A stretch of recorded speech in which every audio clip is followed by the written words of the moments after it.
Welcome to M1 Plus. Today we're going to learn a little bit about our tools, and we're going to do that by engineering a simple 1x1 rib that transfers into a single jersey, which followed by an alternating miss stitch and then an alternating tuck with cycles. So we'll begin our file by going to File, New Pattern. We'll call this Swatch B. We want to select a rectangular design pattern. The design pattern will have an extra processing step, whereas the technical pattern will allow you to expand your pattern without processing it. We'll get into that a little more later. Select using your comb with modules. Make sure you're using a machine that has a comb. Stole with protection thread. This is an automatic stole module that will automatically create a start. We're just going to use one system right now without elastic yarn. And let's select our 1x1. We'll generate the design pattern.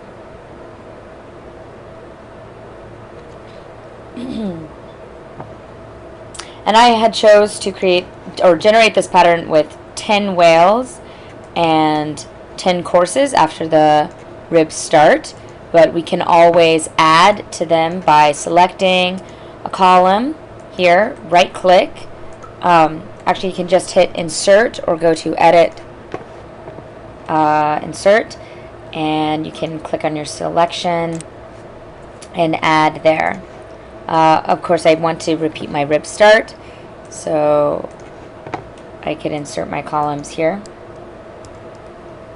And this would give me more wales. Now, if I had inserted just one, okay, you see how that has interrupted my rib start? If you've done this, you don't need to go back. You can just go to Edit, Replace Starts, and everything is defaulted to how you first generated your program. So just click OK, and now it's back to the way it was originally. Okay. So I'm actually going to delete some of my columns because I don't need them for this demonstration. So you can just select some columns you wish to delete and just hit delete. Same goes for rows. You can select some and hit insert, and you can insert the selection and you have more. So here we see this, all of this that I'm selecting right now is the automatic stole start. It starts in with this waste yarn. This represents the draw cord, and this represents your 1x1 rib. So the stitch that is represented here is a back stitch with transfer, meaning that these guys on the front bed will now transfer to the back bed. If I were to do this, it would not knit because these stitches on the front bed would be holding until the end of the knitting, so we don't want that. So we at least need these every other stitch to transfer like that. Now if we wanted to put in our stitch length, we would open up our stitch length, and if we wanted to do our carriage directions, we can select them here. Right now I'm just knitting with one system. It's going to the left and then to the right. So if I wanted a cycle, I could select right click in my column, select what column I want to see shown, right click in that column, and apply my cycle. Now if I wanted an alternating miss, I would go to my stitch module 2 blocks, select a float, miss float, they're the same thing. Select that, control copy.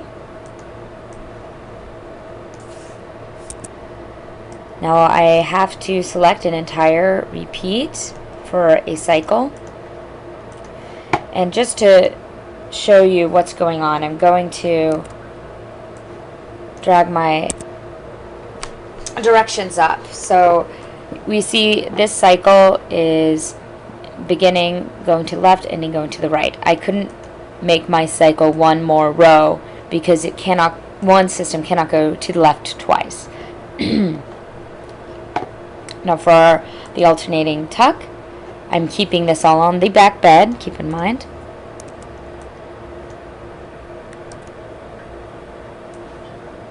Select the repeat, control, copy, and drag across your area.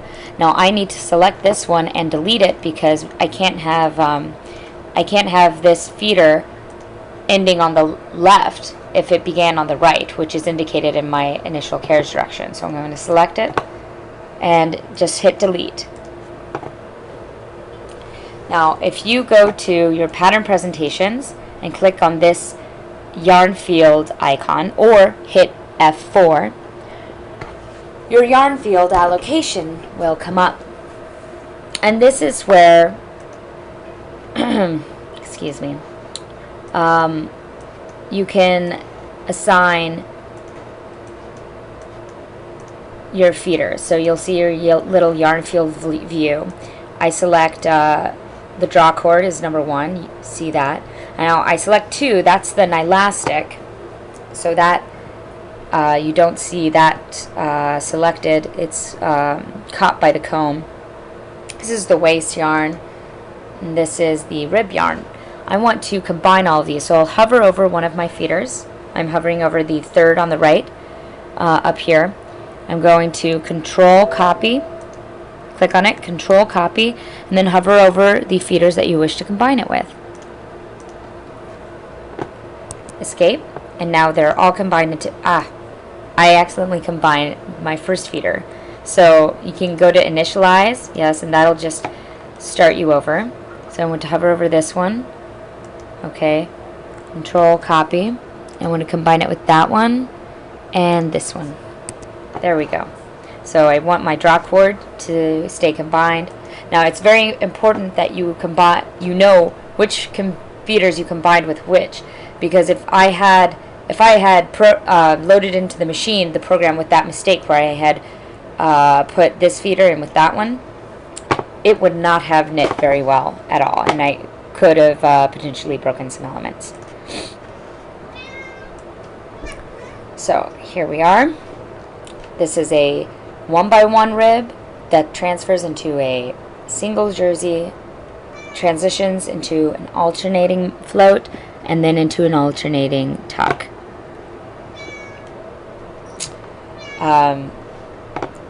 We utilized our rear transfer stitch in our toolbox, our float without transfer, our back tuck without transfer, and our rear stitch without transfer.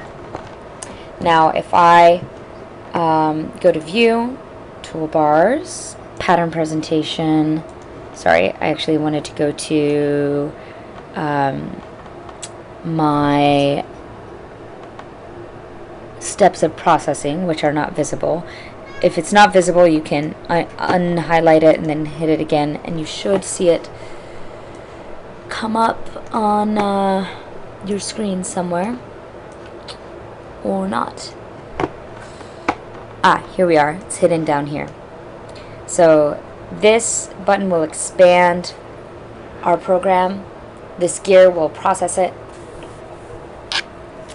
and when it expands the program, it will allow you to see fabric view. This here is the difference between the design pattern we chose over the technical pattern. Technical pattern is already equipped with the capacity to expand at any moment in your pattern, and it's very important that if you are in design pattern like this one is, we cannot make changes after we process it, or else when we go back to basic it will not be there. So it's very important to save the program, because if you do not save your program and you go to MC Program, extract MC Program, and you break your program apart into these elements that are fed into the machine, and you do not save your MDV file, it will be lost. and you will have to reprogram it. So make sure that you do save your original MDV file. So this is just basic stitch construction. We utilized a few basic tools, and now we can see it processed. If we go down, we can see here's the Nylastic. The comb then comes up. It knit ends the. It automatically will knit in the yarn feeders we're using in our pattern and create this stitch structure. To check it, we can run the central check. Now it won't catch all of the errors, but you definitely don't want to knit it unless you get that simulation okay and an estimated knit time. So if we want to see a fabric representation, we can go to our fabric view, and here we are. We can see this is our jersey stitch, this is our alternating float, here's our alternating tuck. Alright, well, thank you for watching. I hope this has helped.